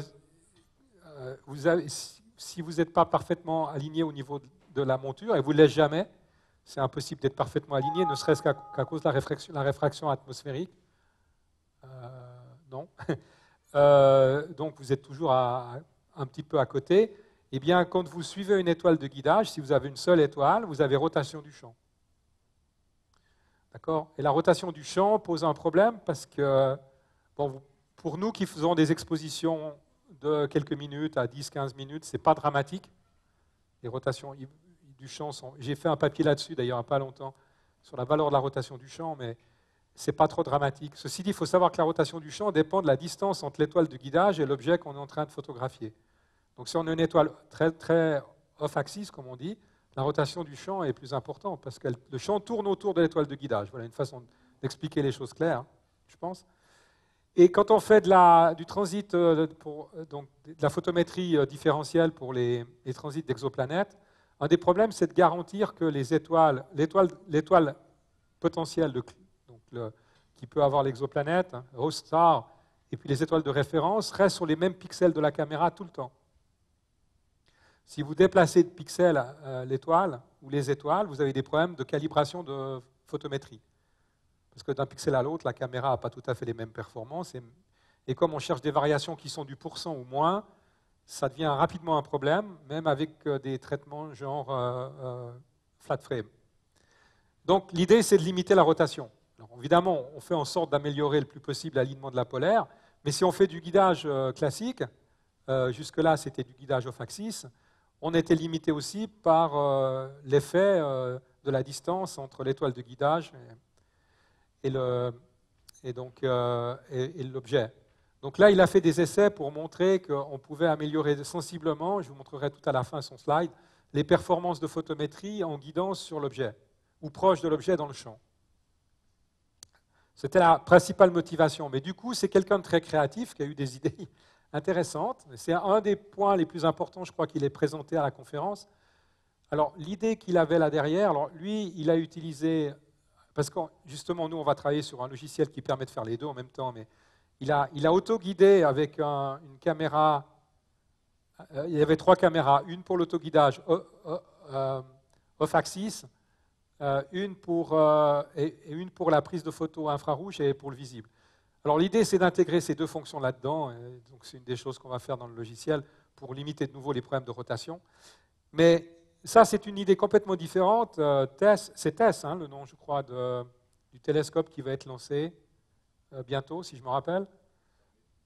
C'est ce que donc, même en français, c'est le même nom. Donc, un des buts, c'est de faire une sorte de sky survey pour détecter les exoplanètes et la méthode du transit en particulier. Donc, on va, au lieu d'avoir un cône extrêmement étroit comme on a maintenant, on va avoir à terme énormément de données. Et c'est d'utiliser les astronomes amateurs comme vous et moi pour essayer d'aider les professionnels à séparer les vrais des faux transits. Je m'explique, quand vous faites ce genre de photométrie, vous allez trouver des transits. Alors, un transit, ça ressemble à ça. Vous avez donc une baisse de l'intensité lumineuse. Vous voyez là, on est au pourcent. Une baisse de l'intensité lumineuse par rapport au modèle. Et ce genre de phénomènes apparaissent évidemment à cause du passage de la planète devant l'étoile.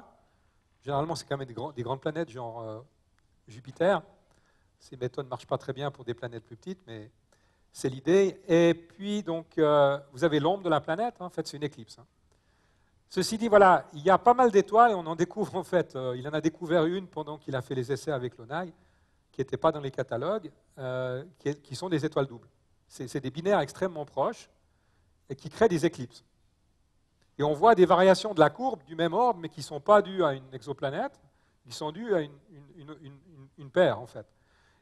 L'idée que Denis avait, c'est que dans la plupart des cas, les 2 étoiles n'ont pas tout à fait la même classe spectrale. Et ce qu'il a proposé, c'est d'utiliser le NAG pour analyser en temps réel, en même temps, sans avoir, parce que jusqu'à maintenant, c'était fait avec une roue à filtre et on devait changer de filtre à chaque fois, obtenir les mêmes images en infrarouge et en visible du transit au même instant et comparer les 2 courbes de transit. Si c'est une exoplanète, eh bien, les 2 courbes vont descendre de la même quantité. C'est l'ombre d'une planète qui est parfaitement passive en fait, dans le processus. Par contre, si c'est une éclipse binaire avec 2 étoiles de type stellaire différentes, vous allez avoir une variation de l'amplitude de la courbe en fonction de la longueur d'onde. Pour ne pas perdre de résolution, parce que c'est important d'avoir suffisamment de points lors du transit ici, parce que ça sert à certains paramètres du modèle, il est important de ne pas perdre donc, la résolution. L'idée, c'est de prendre en même temps les 2 longueurs d'onde. Alors ça, c'est un exemple qui montre ce qui se passe.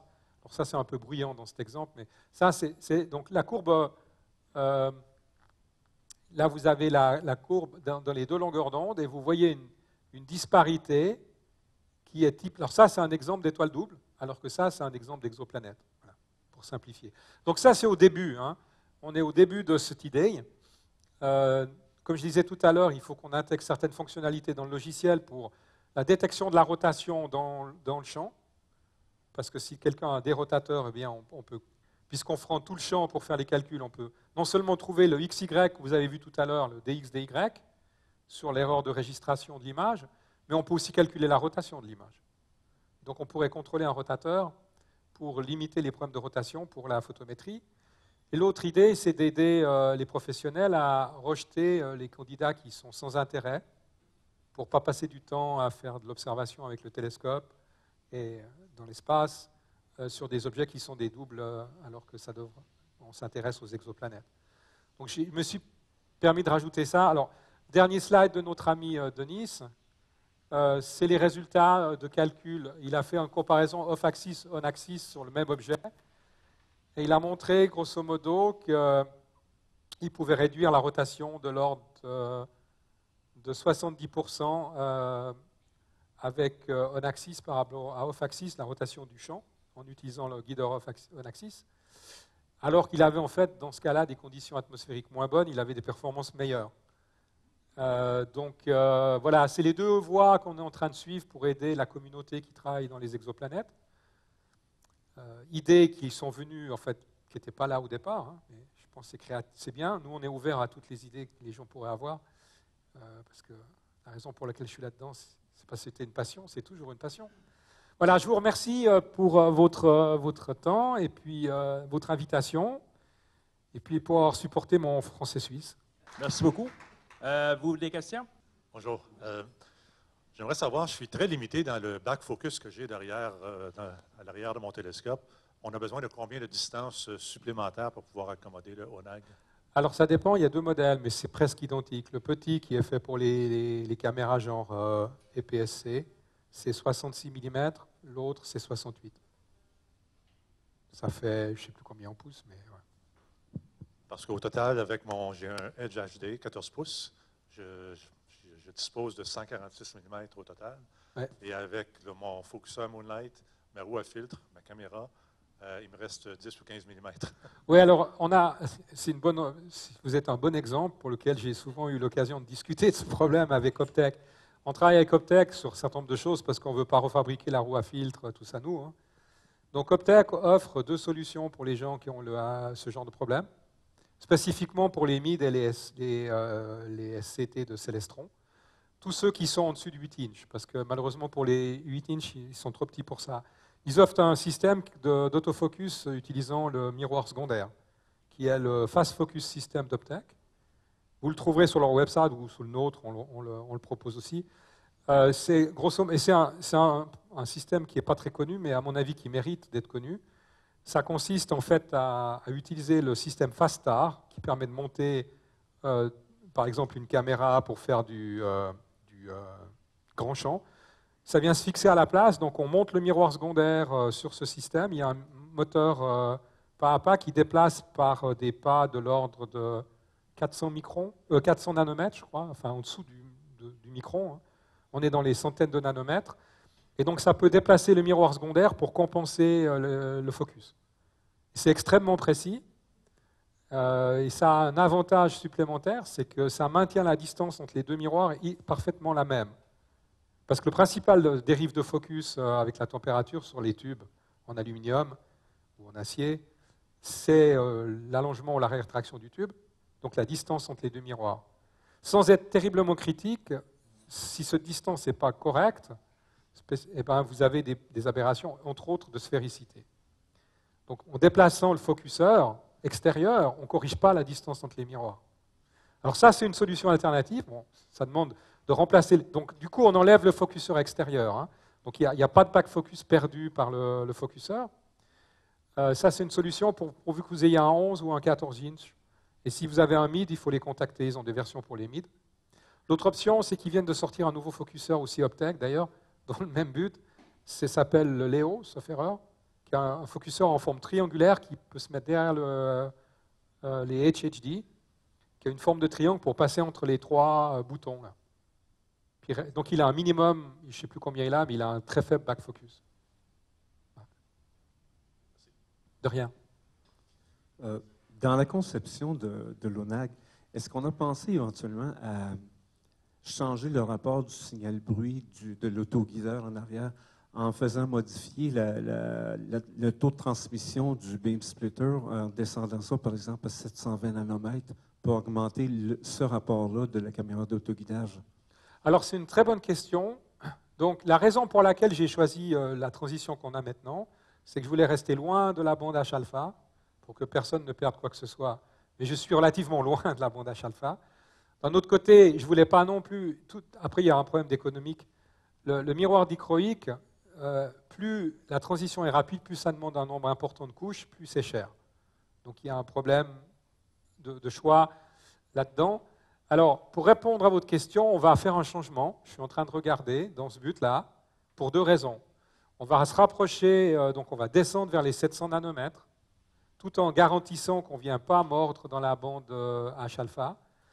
Et un des buts, c'est ce que je discutais justement avec Denis et dans le cas présent les gens de la NASA, c'est pour se mettre tangent au filtre photométrique visible infrarouge. Parce qu'aujourd'hui, vous l'avez vu ici, l'ONAG peut être utilisé pour les exoplanètes et la photométrie.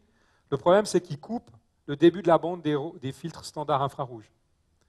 Donc on voulait décaler pour cette raison aussi. Donc on va avoir à terme probablement des nouveaux miroirs, je ne sais pas encore quand, qui vont améliorer un petit peu l'aspect rapport signal sur bruit à cause du fait qu'on aura un peu plus d'infrarouge, et aussi être plus compatible avec les gens qui font de la photométrie. Ceci dit, la quantité, si vous allez sur notre website, vous verrez, il y a un sous, je crois, éducation, quelque chose comme ça. Oui, c'est ça, un guidage dans l'infrarouge. Il y a tout un exemple du rapport signal, enfin, de l'intensité apparente des étoiles en infrarouge en fonction de où vous êtes dans le ciel et ce que ça implique. Vous verrez que ce n'est pas si dramatique, surtout avec les capteurs d'aujourd'hui. Question? Votre logiciel actuellement expérimental, est-ce qu'il va être intégré avec Maxime DL ou c'est un logiciel séparé? Alors au départ, de toute façon il est séparé. Hein. Donc Maxime DL, on peut communiquer avec lui via une interface COM. C'est déjà le cas de FocusLog par exemple pour l'autofocus, qui communique avec plusieurs softs. Alors la première version, elle va utiliser, se connecter avec Maxime DL pour accéder aux caméras et pour que Maxime DL fasse la prise d'image principale. Elle fera que le guidage et le focus. Puis, assez rapidement, j'espère, on aura une version indépendante qui pourra faire tout. Allez-vous l'intégrer aussi avec The SkyX? Alors, j'ai été contacté par les gens de Software Bisque, mais pour le moment, je ne peux pas en dire plus. Mon objectif à terme, c'est de fournir des solutions à tous ceux avec lesquels on peut travailler. Ceci dit, la version finale dans mon esprit, elle devrait faire tout ce qui concerne l'acquisition. C'est-à-dire que vous pourrez gérer la roue à filtre, enfin faire le scheduling, tout ça, l'automation probablement de l'observatoire. À terme, on va vers un logiciel complet qui sera dédié à l'acquisition. Voilà. Y compris éventuellement le travail sur les exoplanètes. Voilà. Voilà. Alors le problème, c'est de prioriser qu'est-ce qu'on fait en premier. Donc, comme on voulait sortir quelque chose rapidement, on va partir avec Maxime DL au début pour éliminer une partie du travail qu'on devra faire plus tard. Et puis, en fonction des résultats de Denis, on va peut-être intégrer assez rapidement certains aspects pour les exoplanètes. Est-ce que votre logiciel qui va faire l'autoguidage sur plusieurs étoiles va améliorer un peu les montures de moindre qualité?